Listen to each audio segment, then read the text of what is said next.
Hola, mi nombre es Martín Torres, soy académico de la Universidad de Chile, del Departamento de Geografía, geógrafo de profesión de la misma universidad, con un magíster y doctorado hecho en Brasil, magíster en Sao Paulo y el doctorado lo hice en Paraná, junto con la profesora Yoseli María Silva. Luego de eso comencé mi carrera académica en la Universidad de Chile, en donde tengo un grupo de estudio, que es un grupo nuevo que se está formando, que se llama Cuerpos X. Es un laboratorio de geografía y género, en donde estamos conformándolo entre distintos académicos y también estudiantes del área de la geografía, y pensamos, por supuesto, ampliarlo hacia otras disciplinas y ampliarlo también hacia el activismo trans, hacia el activismo LGBTIQ+, y finalmente ir incorporando ciertas corporalidades que son la base también de los intereses académicos que he tenido durante los últimos años. Intereses académicos que se vinculan un poco desde el área de lo anticolonial, sobre los cuerpos oprimidos, especialmente sobre los cuerpos trans de los cuales soy parte de la comunidad. Dentro de eso, también comentar, digamos, de que como un hombre trans es bastante complejo a veces entrar dentro de la academia, pero no es imposible, y dentro de esa área, digamos, poder generar alguna fuga, digamos, sobre el tema del patriarcado dentro de la academia, que sigue siendo un lugar extremadamente machista, patriarcal y hegemónico. A raíz de eso he podido ir generando algunas publicaciones que van desde variados artículos, digamos, que tienen relación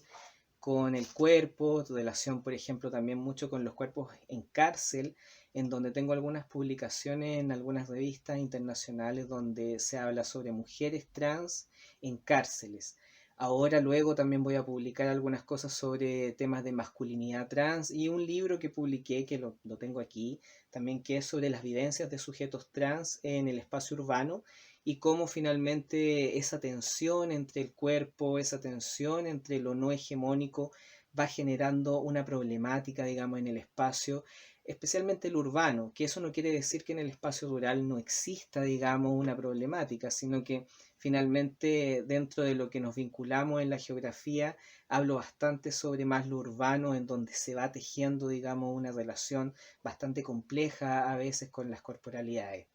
A raíz de eso, esto me lleva a reflexionar un poco sobre lo que está pasando ahora último en temas de pandemia, en temas de cuarentena, cómo finalmente esta idea del espacio también podemos vincularlo con un espacio virtual. ¿Qué pasa ahora en pandemia con estos cuerpos olvidados? Esas son cosas que también dentro del laboratorio de Cuerpos X estamos elaborando, tratando de elaborar algunos conversatorios, algunas cosas interesantes a raíz de qué pasa con la corporalidad olvidada, con esa corporalidad finalmente, una corporalidad no solamente trans, hay otras corporalidades que también son olvidadas dentro de la geografía y dentro de las disciplinas académicas en general. No olvidarnos, digamos, de que hasta hace muy poco entrar en la academia era una cosa netamente masculina. Por ende, cualquier cuerpo que se salga o se fugue de esa idea termina siendo un cuerpo rechazable. Eso nos lleva a no estudiar también ciertas corporalidades. Dentro de esa reflexión, pensar un poco dentro de lo latinoamericano, cómo es esta colonialidad que finalmente nos lleva a estudiar algo bastante hegemónico y eurocéntrico, desde las cosas que leemos, desde las cosas que reproducimos y desde cómo hacemos también nuestras clases. Dentro de eso, en Cuerpos X, en nuestro laboratorio de geografía y género, intentamos pensar en que finalmente podemos ampliar esto a algo que no sea solamente desde una visión académica, sino que también sea desde una visión desde aquellos cuerpos que están en la calle, desde aquellos cuerpos que finalmente van a traer las realidades hacia nuestra academia. Así que a raíz de eso, mando este video con un enorme abrazo, un gran saludo para la Cátedra Libre de Estudios Trans de la Universidad de Buenos Aires. Muchas gracias.